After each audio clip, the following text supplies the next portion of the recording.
Hello students, good morning. उम्मीद करते हैं कि अब आप लोग धीरे धीरे सारा इस चैप्टर का पढ़ रहे होंगे। आप आज हम लोगों का 7th पीरियड, 7वां पीरियड, और कोशिश करेंगे हम कि इस चैप्टर को आज हम समाप्त कर दें, ख़त्म कर दें, क्योंकि अब इसमें बहुत ज़्यादा बचा नहीं रहा है, अब नज़दीक आ गया है। तो आज हम लोग इसमें बचे हुए पार्ट यानी कि फर्टिलाइजेशन और पोस्ट फर्टिलाइजेशन, ये दो चीज़ को हम लोग इसमें डील करेंगे। हम लोगों में एनसीईआरटी का जो 12 का बुक है उसमें फर्टिलाइजेशन का डिटेल्ड में स्टडी आपको अगले चैप्टर में दिया है, जिसमें फ्लावर वगैरह सब चीज़ पढ़ना है। तो हम लोग आज सिर्फ फर्टिलाइजेशन का प्रोसेस कैसे होता है इसको हम लोग देखेंगे।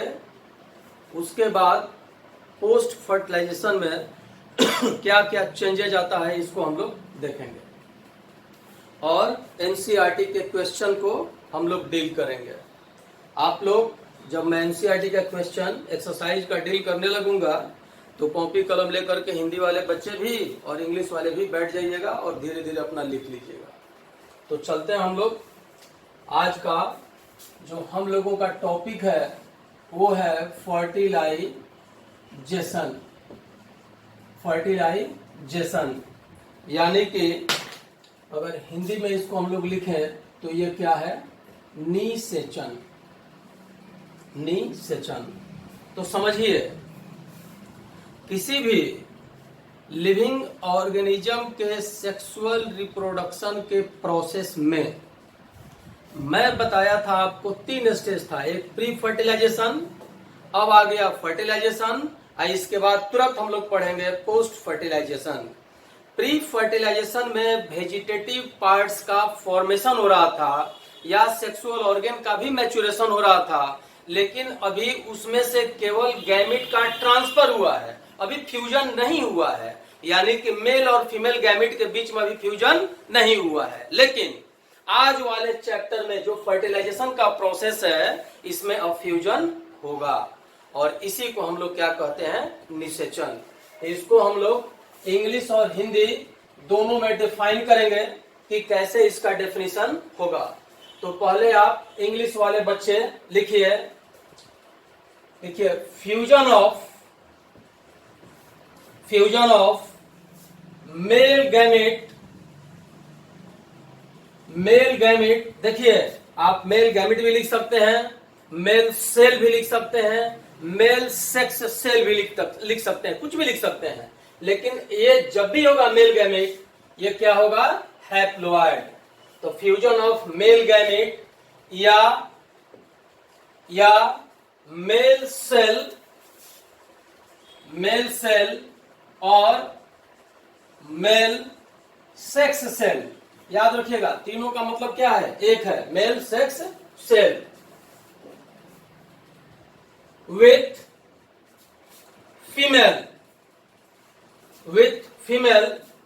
अब ये न्यूक्लियाई भी लिख सकते हैं, सेल भी लिख सकते हैं और गैमिट भी लिख सकते हैं, कुछ भी लिख सकते हैं, सबका बराबर मीनिंग है।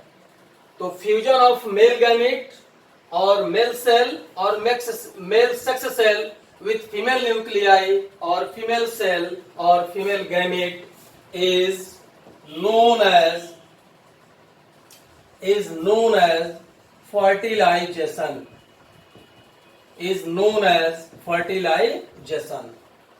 हिंदी वाले बच्चे लिखिए, वैसी प्रक्रिया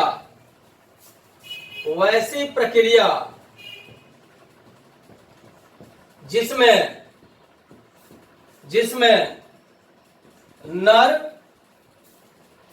गैमेट अथवा नर कोशिका अथवा नर सेक्स सेल का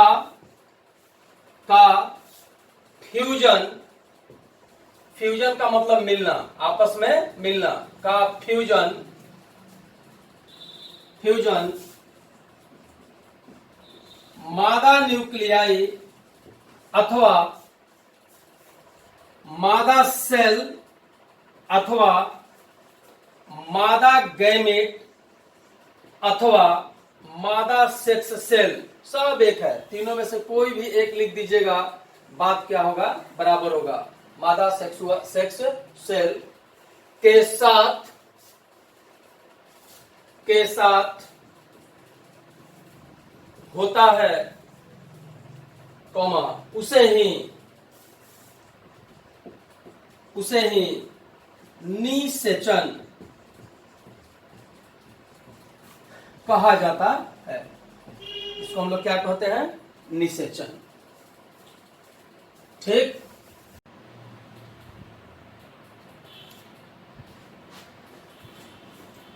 तो अब इसमें अगला जो टर्म आएगा वो ये आएगा कि आखिर फर्टिलाइजेशन के बारे में सबसे पहले कौन बताया। यहीं पर एक चीज देखिएगा और दिया हुआ है, डबल फर्टिलाइजेशन। ये भी एक प्रोसेस है, या कह सकते हैं कि ये भी एक फर्टिलाइजेशन का टाइप है, जो अगले चैप्टर में हम लोगों को पढ़ना है। तो पहले हम लोग देखें कि ये जो फर्टिलाइजेशन शब्द है, फर्टिलाइजेशन, ये कौन दिया, स्ट्रासबर्गर। फर्टिलाइजेशन का शब्द सबसे पहले कौन दिया, स्ट्रासबर्गर। ठीक, हिंदी वाले बच्चे लिखिए, शब्द फर्टिलाइजेशन सबसे पहले स्ट्रासबर्गर ने दिया। अब यहीं पर अभी हम बोले आपको, एनसीईआरटी की किताब में एक टर्म आ रहा है जिसका नाम है डबल फर्टिलाइजेशन।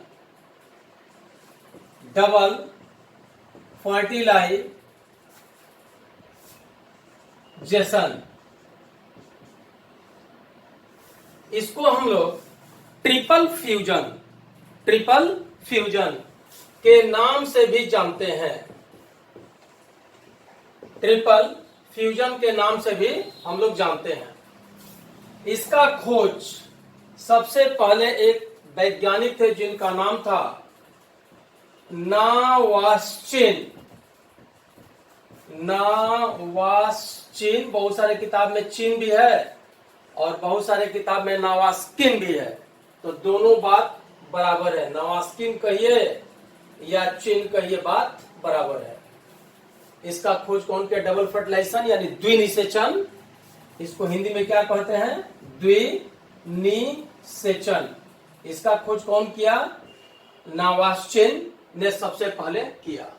अब देखिए, मैं अभी बोला हूं आपको कि अगल के चैप्टर में ये फर्टिलाइजेशन कैसे होगा, सिनगैमी कैसे होगा, इसका सारा टाइप हम लोगों को पढ़ना है। अभी इस वाले चैप्टर में केवल फॉर्मल दिया है, तो फॉर्मल हम लोग देख लें। अब देखिए, अगर क्वेश्चन राइज कर दे आपसे कि टाइप्स क्या होगा फर्टिलाइजेशन का, निषेचन का टाइप क्या होगा, तो ये निषेचन का टाइप दो है। एक है एक्सटर्नल फर्टिलाइजेशन, इसको कहते हैं हम लोग बाह्य निषेचन। हिंदी वाले बच्चे अपना हिंदी वाला टर्म लिखिएगा, बाह्य निषेचन। तो आखिर बाह्य निषेचन है क्या, देखिए, अगर शरीर के अंदर तो मेल गैमिट और फीमेल गैमिट बनेगा, नर में बनेगा मेल गैमिट, फीमेल में बनेगा मादा गैमिट। लेकिन जब फ्यूजन का प्रक्रिया यानी आपस में मिलने का प्रक्रिया यानी फर्टिलाइजेशन का प्रक्रिया शरीर के अंदर ना हो करके बाहर होगा, बाहरी माहौल में होगा, बाहरी माध्यम में होगा, इसको क्या कहते हैं हम लोग, एक्सटर्नल फर्टिलाइजेशन। यानी कि निषेचन का प्रक्रिया आउटसाइड द बॉडी। तो अंग्रेजी वाले बच्चे इसमें लिखिए, इन दिस टाइप फर्टिलाइजेशन या फ्यूजन, फर्टिलाइजेशन भी कर सकते हैं या फ्यूजन भी कर सकते हैं। तो फर्टिलाइजेशन हो ही गया, फ्यूजन हो ही गया। In this type, fusion takes place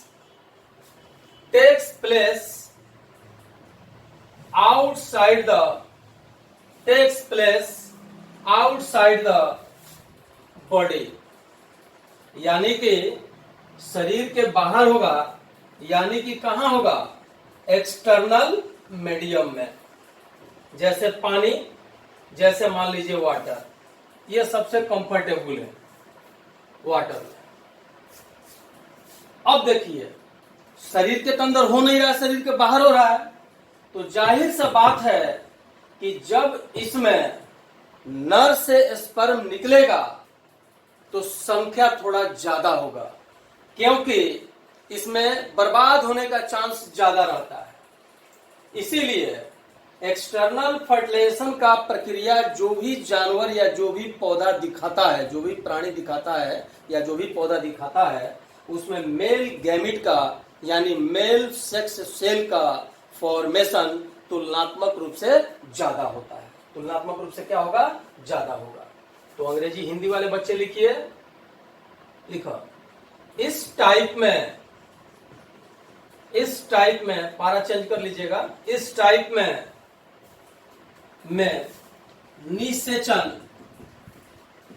निषेचन या फ्यूजन का प्रक्रिया शरीर के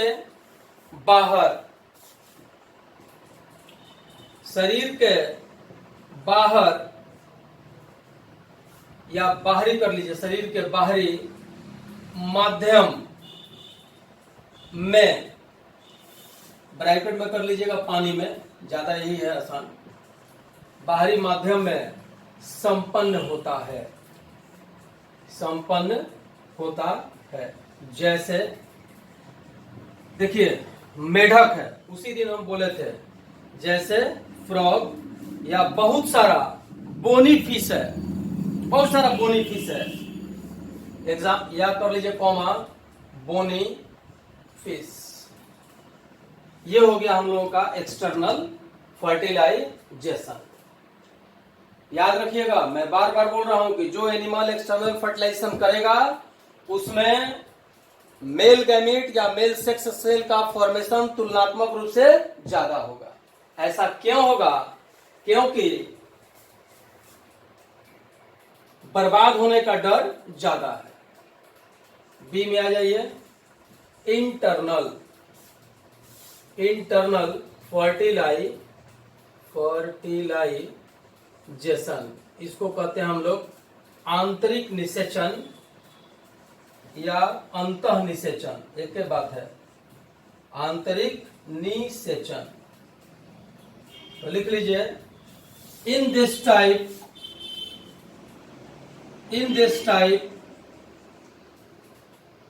fusion takes place inside the किसके बॉडी के अंदर होगा, जब भी निषेचन का काम करेगी मादा, याद रखिएगा, इनसाइड द फीमेल बॉडी।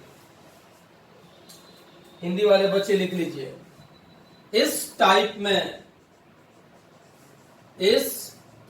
में फ्यूजन का प्रक्रिया मादा के शरीर के अंदर संपन्न होता है, मादा के शरीर के अंदर संपन्न होता है। इसका चर्चित एग्जाम्पल देखिएगा,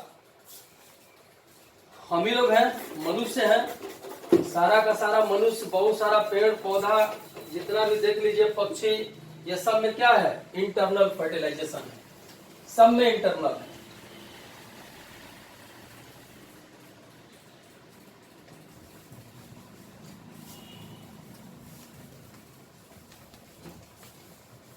अब लिखिए, इसमें समझिए बात को। कि अगर फर्टिलाइजेशन का प्रक्रिया कैसे भी हो रहा है, चाहे वो एक्सटर्नल हो या इंटरनल हो, याद रखिएगा ये जो होगा इसमें मेल गैमेट जब भी बनेगा तो वो क्या होगा, मोटाइल होगा। अब मोटाइल का मतलब मोटा मत समझ लीजिए, मोटाइल का मतलब इसके अंदर मोटिलिटी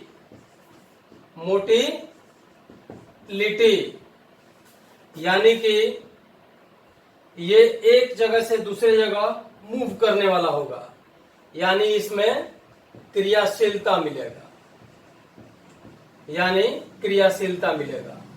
इसमें ये हो सकता है कि इसके अंदर एक जगह से दूसरे जगह जाने के लिए सिलिया मिल जाए, फ्लैजिला मिल जाए या टेल के जैसा स्ट्रक्चर मिल जाए, क्योंकि इसको नर गैमीट को ही चल करके जाना है मादा के पास। मादा नन मोटाइल होगा, जब भी होगी मादा सेल वो नन मोटाइल, तो इसको चल करके जाना है। ऐसा क्यों होगा, क्योंकि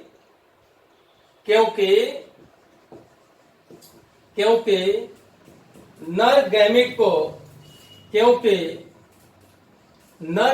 को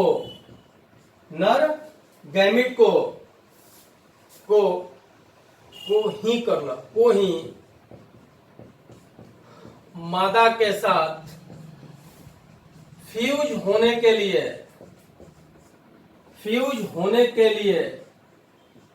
लिए मूव करना होता है ना। अंग्रेजी वाले बच्चे लिख लीजिए, because male gamete has to move towards female gamete,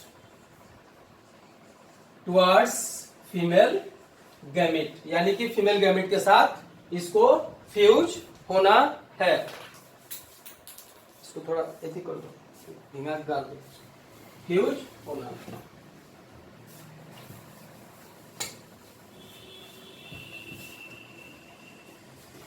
अब इसमें हम लोग देखते हैं कि अब जब फ्यूज हो गया, ठीक है, ध्यान से सुनिएगा, हम सोच रहे हैं कि एकदम एक एक चीज जो एनसीईआरटी में भी दिया है आपको हम क्लियर करते चलें। अब देखिए, अब जब मान लीजिए कि चाहे तो फर्टिलाइजेशन का प्रक्रिया एक्सटर्नल हो या इंटरनल हो, अब तो फ्यूज हो गया, तब फ्यूज होने के बाद अभी क्या होगा, फ्यूज होने के बाद अब क्या होगा देखिएगा, ध्यान से सुनिएगा।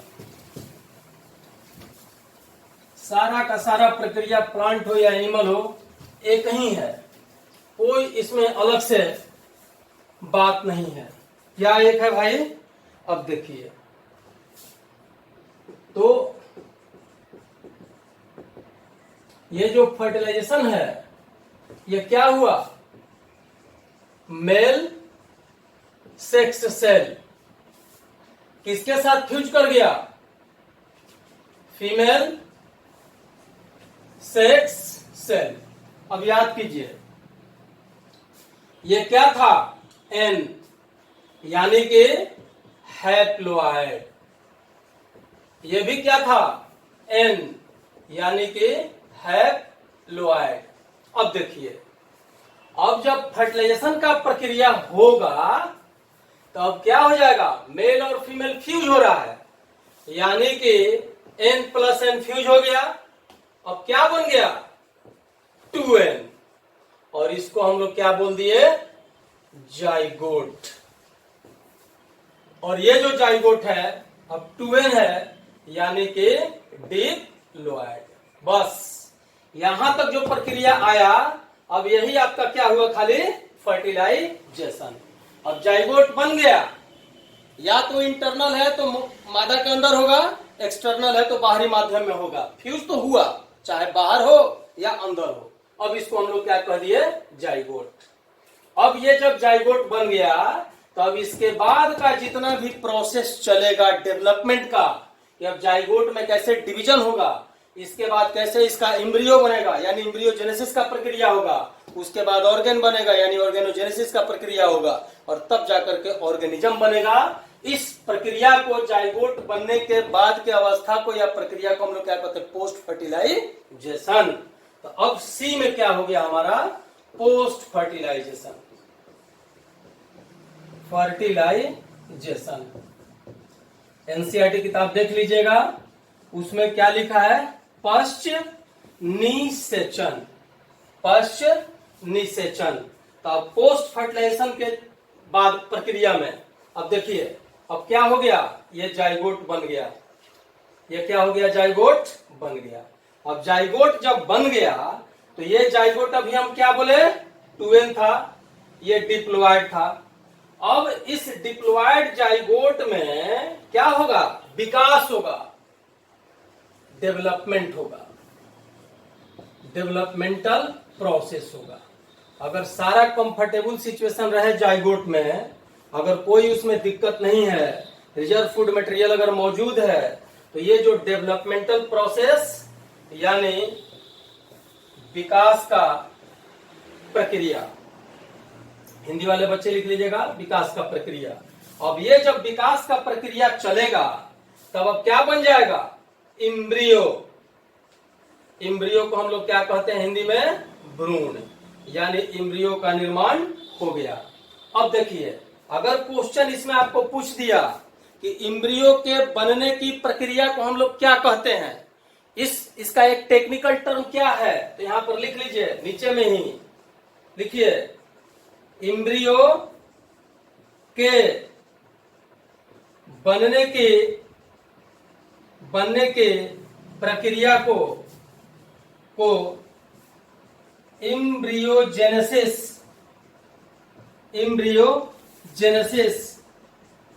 कहा जाता है, कहा जाता है। अंग्रेजी वाले बच्चे लिखिएगा, process of formation of embryo, process of formation of embryo is known as embryogenesis, embryogenesis. ठीक, अब देखिए एम्ब्रियोजेनेसिस का जब काम हो जाएगा, यानी कि जब एम्ब्रियोजेनेसिस का प्रोसेस चलेगा, तो एम्ब्रियोजेनेसिस के प्रोसेस के बाद या उसी के क्रम में अब क्या होगा, ये देखिए,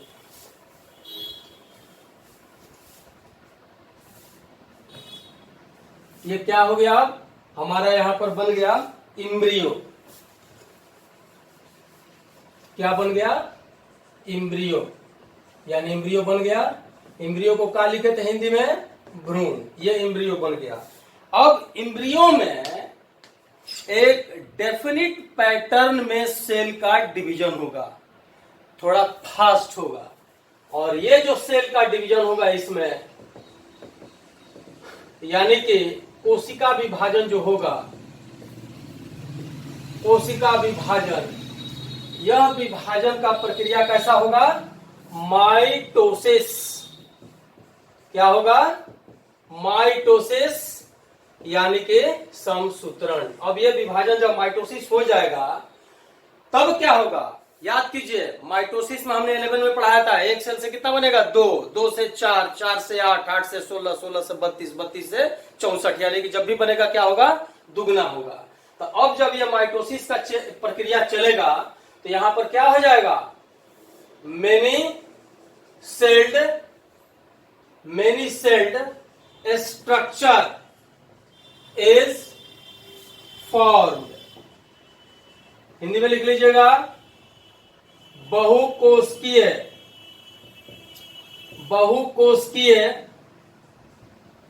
रचना, बहुकोशिकीय रचना का निर्माण। अब यहां पर बहुकोशिकीय रचना बन गया। अब जब बहुकोशिकीय रचना बन जाएगा, मान लीजिए किसी में डिवीजन हो गया, बहुकोशिकीय रचना बन गया, बहुत सारा रचना बन गया, ये बहुत सारा, 1 से 2, 2 से 4, 4 से 8, 8 से 16, 16 से 32, इस तरह का रचना बन जाएगा। अब जब ये बन जाएगा, जितना भी बन जाएगा, जितना भी सेल का यहां पर जरूरत होगा बना, अब इसके बाद इसमें सेल का डिफरेंशिएशन होगा, यानी कि उसमें अब अंतर स्टार्ट होगा। खास खास सेल खास खास अंग के निर्माण में अब क्या होगा, हेल्प करेगा। तो अब क्या होगा, यहाँ पर सेल का डिफरेंशिएशन, सेल का डिफरेंशिएशन, यानी कि अब सेल खास खास अंगों में, अंगों के निर्माण में मदद करेगा, यानी कि अब रेस्पॉन्सिबिलिटी इसका बढ़ गया। डिफरेंशिएशन का मतलब होता है कोशिकीय, कोशिकीय विभिन्नता, कोशिकीय विभिन्नता। अब जब कोशिकीय विभिन्नता हो जाएगा तो बालक लोग अब इसमें क्या हो जाएगा, ऑर्गेनोजेनेसिस, ऑर्गेनोजेनेसिस, यानी कि ऑर्गन बनने का प्रक्रिया। हिंदी वाले बच्चे लिखेगा, यानी कि हिंदी में क्या हो गया, process of formation of organs. अब जब अंग बन जाएगा तो प्लांट का अगर केस होगा तो प्लांट का बॉडी बनेगा, एनिमल का केस होगा तो एनिमल का बॉडी होगा। यानी कि अब यहीं से अगर प्लांट का केस है तो प्लांट ऑर्गेनिज्म, और अगर एनिमल का केस है तो एनिमल ऑर्गेनिज्म, एनिमल ऑर्गेनिज्म। ये चीज इतना अब बन जाएगा। अब देखिए, अब जब इतना चीज हो जाएगा तो इसी को अगर एनिमल में हम लोग चलेंगे तो यही ना आगे चल करके फीटस हो जाता है। ये हो गया नवजात बच्चा, नवजात बच्चा। अब इसी में प्लांट रहेगा तो प्लांट का ऑफस्प्रिंग बन गया, प्लांट का ऑफस्प्रिंग बन गया। ये प्रक्रिया इस तरह से क्या होगा, चलेगा।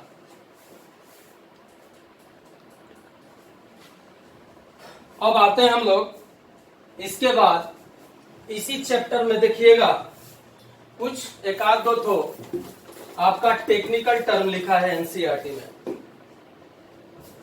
क्या है टेक्निकल टर्म,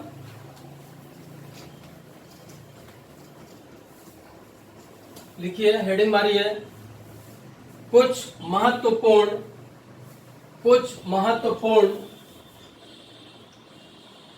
महत्वपूर्ण शब्द, अंग्रेजी वाले लिखिए सम टेक्निकल टर्म्स। इसी में दिया है, आप देखिएगा, पहला टर्म दिया हुआ है ओविपेरस। पहला टर्म क्या है, ओविपेरस। देखिए, ओ गोल अंडा गोल, सीधे सीधे, माने एग लेइंग एनिमल्स, यानी कि वैसा प्राणी जो अंडा देता है, जो अंडा देता है। जैसे मान लीजिए जितना भी बर्ड्स है, ठीक, रेप्टाइल्स, सारा का सारा इसी में आ जाएगा। दूसरा शब्द इसका दिया है आपका विविपेरस। इसको डिफाइन कर लीजिए, the animals which give birth to young ones,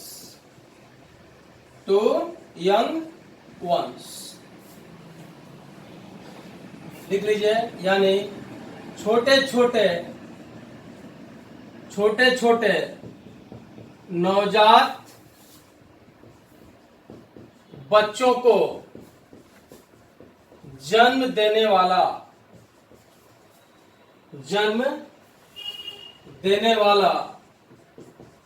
प्राणी, ठीक। अब देखिए थोड़ा सा यहां क्या दिक्कत है, विविपेरस में और ओविपेरस के टेक्निकल टर्म में क्या थोड़ा सा प्रॉब्लम है।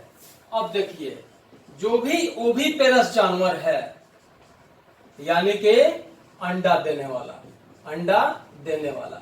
तो आप देखिएगा मुर्गी का अंडा जनरली आप देखे हैं वो बाहर से कैल्शियम के खोल के द्वारा बंद रहता है। तो ये क्या होगा भाई, ये कैलकेरियस सेल, क्योंकि इसी के अंदर इसका टोटल योग, इसका साइटोप्लाज्म टोटल प्रोटेक्टेड है, अंडा के अंदर ही प्रोटेक्टेड है। तो ये अंडा देने वाला जितना भी प्राणी होगा, इसमें इसका जो कवरिंग होगा, वो कवरिंग क्या होगा, कैलकेरियस सेल, SHELL। देखिए ये नहीं कबू CELL मत समझ लीजिएगा, SHELL। इस सेल का मतलब होता है खोल, सेल का मतलब खोल या बाहरी आवरण या बाहरी लेयर। और कैलकेरियस जैसा कि नाम से ही लग रहा है कैल्शियम युक्त होगा, ये कैल्शियम युक्त। इस तरह से अब जब इतना बात हो जाएगा तब इसके बाद आप देखिएगा, अब पोस्ट फर्टिलाइजेशन चेंज में जब इतना बात हो गया तो एनिमल में हम लोग चल रहे हैं तो क्या बन रहा है, छोटा बच्चा। प्राणी में भी चलेंगे तो हम लोग छोटा पौधा।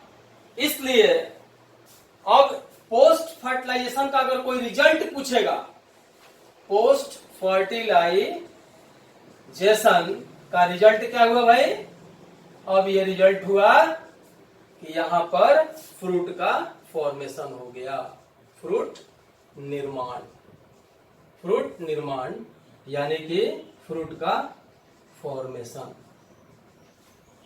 अब ये फ्रूट का फॉर्मेशन अगले चैप्टर में दिया है, पहले हम लोग देखेंगे कि यहाँ पर और क्या क्या प्रोसेस इसके अंदर सम्मिलित है। अब इसके बाद आपका एनसीईआरटी का क्वेश्चन है, एनसीईआरटी का क्वेश्चन आप बनाइएगा। अभी जितना हम डील किए हैं ये सारा फर्स्ट चैप्टर से एनसीईआरटी का क्वेश्चन आपको आसानी से बन जाएगा। जैसे एनसीईआरटी के क्वेश्चन को हम लोग डील करने के लिए हम लोग देखें कि क्या है, तो पहला क्वेश्चन आप निकाल लीजिए एक्सरसाइज का। दिया है कि why reproduction is essential for organisms, मतलब ऑर्गेनिजम्स के लिए जनन क्यों आवश्यक है। तो जाहिर सा बात है संख्या वृद्धि के चलते आवश्यक है, एक पीढ़ी से दूसरी पीढ़ी में जेनेटिक कैरेक्टर को भेजना है, अपने प्रोजेनी को सुरक्षित रखना है। ये सब क्या होगा, अपने से पॉइंट देकर बना लीजिएगा। Which is the better mode of reproduction, sexual या एसेक्सुअल, माने सेक्सुअल लैंगिक और अलैंगिक में कौन बढ़िया रिप्रोडक्शन माना जाता है। तो बढ़िया तो माना जाता है सेक्सुअल को, क्योंकि यहाँ पर मेल और फीमेल दो डिफरेंट गैमेट्स का फॉर्मेशन होता है और उसके बाद इन लोगों में फ्यूजन होता है। तो चांस क्या है, वेरिएशन का। और हम बार बार बोल रहे हैं कि इवोल्यूशन के लिए वेरिएशन जरूरी है, यानी कि बेटर रिप्रोडक्शन का जो मोड है वह सेक्सुअल है, क्योंकि दो डिफरेंट जेनेटिक कॉम्बिनेशन वाले सेल्स का फ्यूजन होता है, जिसको प्रकृति में सरवाइव करने में आसानी होता है। तीसरा लिखा हुआ है कि एसेक्सुअल रिप्रोडक्शन से जो भी ऑफस्प्रिंग बनता है इसको हम लोग क्लोन क्यों कहते हैं। तो जाहिर सा बात है कि एसेक्सुअल रिप्रोडक्शन से जो भी बनता है ऑफस्प्रिंग वह मॉर्फोलॉजिकली और जेनेटिकली सिमिलर होता है, एक समान होता है, इसलिए इसको हम लोग क्या कहते हैं, क्लोन। अंग्रेजी वाले बच्चे लिख लीजिएगा, because the offsprings formed due to asexual reproduction are morphologically and genetically similar, hence known as clones। अब एक तो पांचवा क्वेश्चन में अंतर दिया है एसेक्सुअल और सेक्सुअल में, तो जितना हम लोग लिखे थे इसमें हम लोग क्या करेंगे, एक तरफ एसेक्सुअल एक तरफ कर देंगे सेक्सुअल, और दोनों तरफ पॉइंट कंपेयर करके हम लोग लिख देंगे। ठीक है, अगला क्वेश्चन दिया है कि वेजिटेटिव प्रोपगेशन क्या है, 2 एग्जाम्पल दीजिए। तो 2 का 5 7 एग्जाम्पल है, मतलब वैसा रिप्रोडक्शन या प्रोपगेशन का वैसा विधि जिसमें संख्या वृद्धि वेजिटेटिव ऑर्गन्स के द्वारा होगा, उसे ही हम लोग क्या कहते हैं, वेजिटेटिव प्रोपगेशन, यानी कि multiplication taking place by vegetative organs. Example कर लीजिएगा, राइजोम, अदरक, कॉर्न, ओल, ट्यूबर, आलू, बल्ब, प्याज, यही सब। उसके बाद क्वेश्चन नंबर 8 है, जो इस शब्द को बताइए। एक है जुवेनाइल फेज, रिप्रोडक्टिव फेज और सेनेसेंट फेज। ये तीनों फेज मैंने बता दिया है, आप उसमें से उतारिएगा, नहीं समझ में आएगा फिर पूछिएगा। इस तरह से ये डील करिएगा। डील करने के बाद अगर कहीं कोई दिक्कत आए तो आप सीधे सीधे फोन कर लीजिएगा, मोबाइल कर लीजिएगा और पूछिएगा। ठीक, आज हम लोगों का बस इतना ही रहेगा। अब हम लोग कल दूसरे चैप्टर में हम लोग एंटर करेंगे। Okay, thank you, best of luck.